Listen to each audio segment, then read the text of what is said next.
नमस्कार मित्रांनो, अभ्यासवाणी या चॅनलवर तुमचं स्वागत आहे. अभ्यासवाणी रोज अभ्यास रोज प्रगती.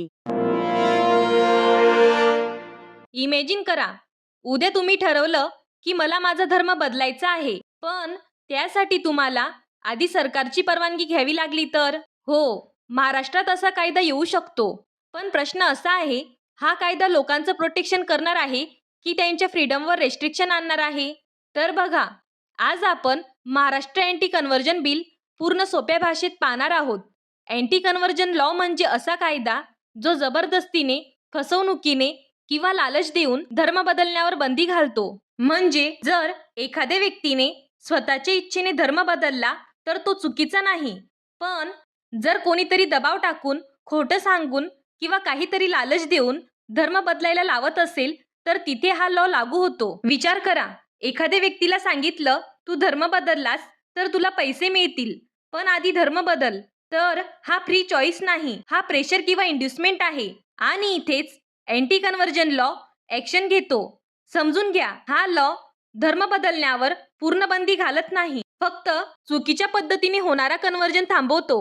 एक्झामसाठी एक शॉर्टकट लक्षात ठेवा. फोर्स, फ्रॉड, इंड्युसमेंट हे 3 शब्द दिसले की लगेच समजायचं हा अँटी कन्व्हर्जन लॉचा कन्सेप्ट आहे. ठीक आहे, आता कन्सेप्ट क्लिअर झाला, पण पुढचा मोठा प्रश्न, असा कायदा आणायची गरजच का पडली? तर बघा, आता आपण कारण पाहूया.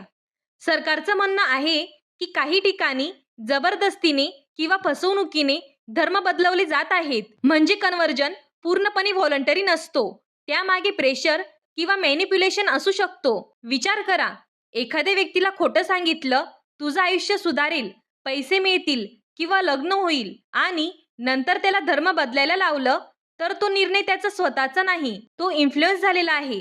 तसंच लव जिहाद सारखे मुद्दे देखील चर्चेत आले, ज्यात लग्नाच्या नावाखाली धर्म बदलवला जातो असा आरोप केला जातो. त्यामुळे सरकारला वाटतं की अशा गोष्टींवर कंट्रोल ठेवण्यासाठी कायदा असावा. समजून घ्या, सरकारचं मेन ऑब्जेक्टिव्ह काय आहे? जेन्युइन चॉईस प्रोटेक्ट करणे आणि रॉंग कन्व्हर्जन थांबवणे.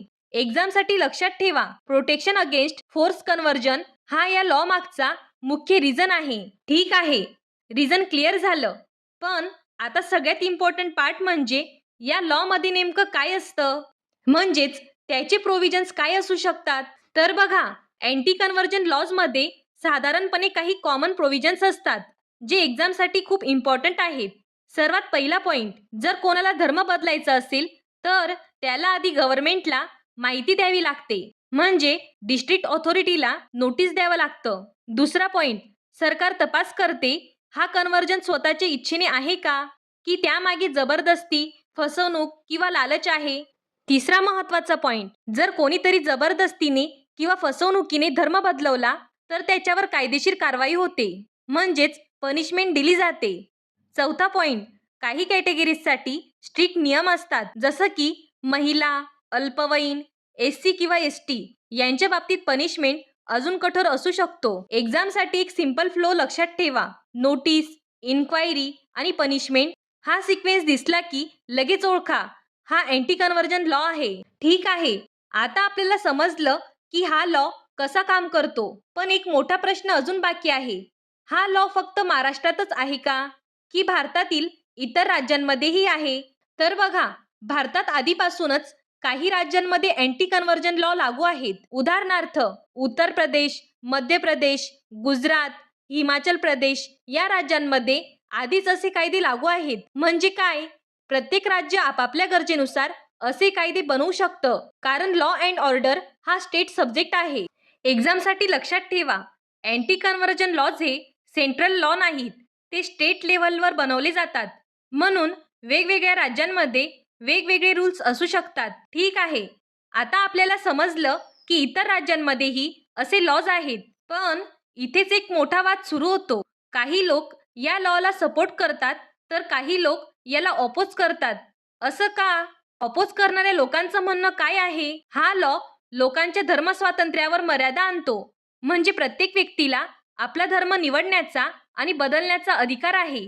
ऑपोज करणाऱ्या लोकांचं म्हणणं काय आहे? हा लॉ लोकांच्या धर्मस्वातंत्र्यावर मर्यादा आणतो, म्हणजे प्रत्येक व्यक्तीला आपला धर्म निवडण्याचा आणि बदलण्याचा अधिकार आहे. हा अधिकार कुठे दिला आहे? हा अधिकार आपल्याला संविधानातील आर्टिकल 25 मध्ये म्हणजे फ्रीडम ऑफ रिलीजन मध्ये दिला आहे. पण दुसरीकडे काही लोक या लॉला सपोर्ट करतात. त्यांचं म्हणणं आहे जबरदस्ती, फसवणूक किंवा लालच देऊन होणारे कन्व्हर्जन थांबवणं गरजेचं आहे.